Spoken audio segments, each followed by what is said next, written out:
You know the book of Mice and Men? The final scene where George has to put Lenny down? We all love Lenny, but we know there's no path forward for him. Well, that's exactly how I feel about LEGO right now. When I think about LEGO today, I don't picture the happy hours building castles or playing with Space Police ships in my bedroom. I feel angry. This was the brand I loved more than almost anything as a kid. And now, it's gone. And the worst part, I can't even fully blame LEGO. Financially, they've made the correct decisions. Brutally correct. Right now, the company is almost entirely dominated by two things: 18+ display sets and licensed intellectual property.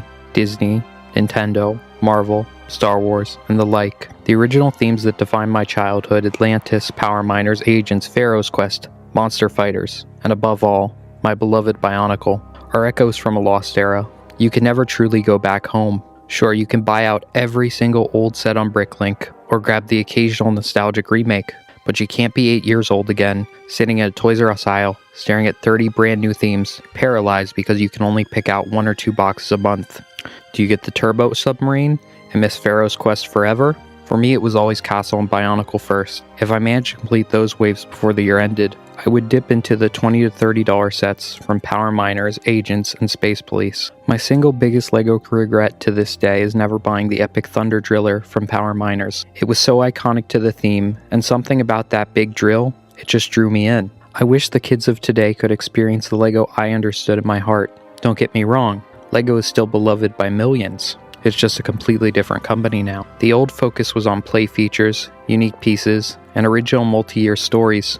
Today, the focus is on accuracy to the source material, and above everything else, minifigures. I loathe what minifigures have become. They were always important, but they were never supposed to be the main event. Now, they have almost completely eclipsed the sets themselves. Watch any modern LEGO review. The conversation is rarely about the build. Rather, it's about how rare or valuable the minifigures are. That shift is the first major failure point. When the minifigure becomes the product, the actual LEGO set turns into dressing. Expensive, plastic, window dressing. Throw in one chase figure and suddenly the community will forgive a terrible build. This is exactly why licensed sets have taken over. It's far easier to generate hype with a screen-accurate Darth Revan or a new Spider-Man suit than it is to design a compelling original vehicle or creature. Licensing also removes the need for storytelling R&D entirely. Everything in Star Wars already exists. LEGO just has to translate how it looks into bricks.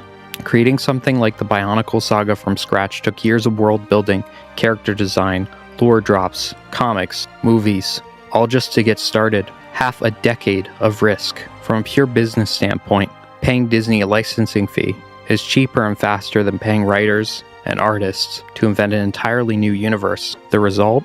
LEGO's original output has been reduced to 3 shrinking islands. Ninjago, which is basically a licensed theme at this point because it has its own TV pipeline, a handful of LEGO City sets, and whatever baby franchise they're trying to grow this year. Dreams, Monkey Kid, Video, Hidden Side, all launched and mostly abandoned. Instead of the old wondrous scattershot approach, 20 themes a year, most of them glorious failures, LEGO is now a focused sniper rifle that makes shareholder sense. However, for those who fell in love with the original LEGO, it has cannibalized the soul of the toy. Then there's the 18+ explosion. My feelings here are genuinely mixed. Adults have always been a part of LEGO's identity. Model team in the 80s, thoroughly modular buildings, sculptures, architecture. Adults were welcome. The difference is that adults are now the primary customer, and adults have adult money. That's how you end up with an $1,000 Death Star playset that becomes one of the best-selling items of the year.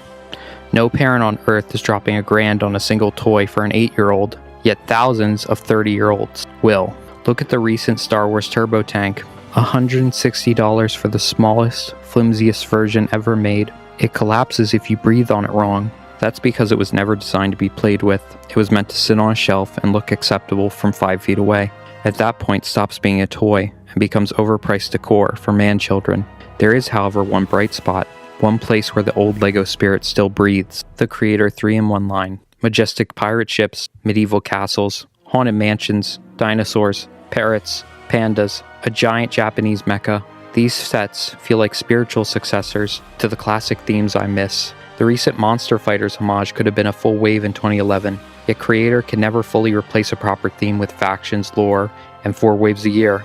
There is still no modern power miners, no new Atlantis, no spiritual Bionicle successor. But if LEGO doubled the size of Creator, brought back more explicit homages, and actually committed to growing some of these sublines instead of abandoning them, it could be the perfect bridge between the old soul and a sustainable future. Because here's the uncomfortable truth: the current business model cannot last forever.